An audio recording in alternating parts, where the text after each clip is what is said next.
हमारा मैनिफेस्टो ये है कि हम रोज दारुसलाम में हफ्ते में 6 दिन सुबह 10 साढ़े 10 बजे से 3 बजे तक बैठते। हमारा मैनिफेस्टो में हम काम कर रहे हमारे एरिया में, हमारे पूरे पार्टी के मेंबर्स, हमें हमारा our work is our identity, that is our manifesto. और मैं आपको बोल रहा हूं, आरटीआई एप्लीकेशन डाल के निकाल के देख लो, जहां से एमआईएम पार्टी के एमएलएस थे, कितना डेवलपमेंट का काम ग्रेटर जीएचएमसी से हुआ, हैदराबाद मेट्रो वाटर वर्क से हुआ, इलेक्ट्रिसिटी डिपार्टमेंट से हुआ।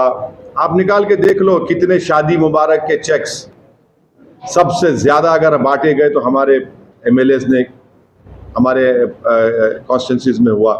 चीफ मिनिस्टर रिलीफ फंड का रिकॉर्ड निकाल के देख लो आप, कितने माइनॉरिटी टेमरिस के स्कूल जूनियर कॉलेजेस है, आप वो देख लो कि हम हर साल गवर्नमेंट एमआईएम पार्टी की तरफ से 2005 से हम लोग हर साल 17,000 गवर्नमेंट के जो गवर्नमेंट उर्दू मीडियम स्कूल्स में वहाँ बच्चों के एजुकेशन स्कीम, हम बैग्स देते, एग्जाम की फीस देते, उनको प्राइजेस देते।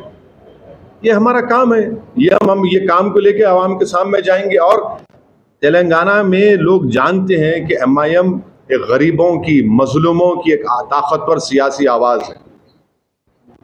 वो जानते हैं कि पिछले 65 साल की मेहनत और कुर्बानियों के बाद आज हमको ये मौका मिला है। तो ये सब चीजें हैं।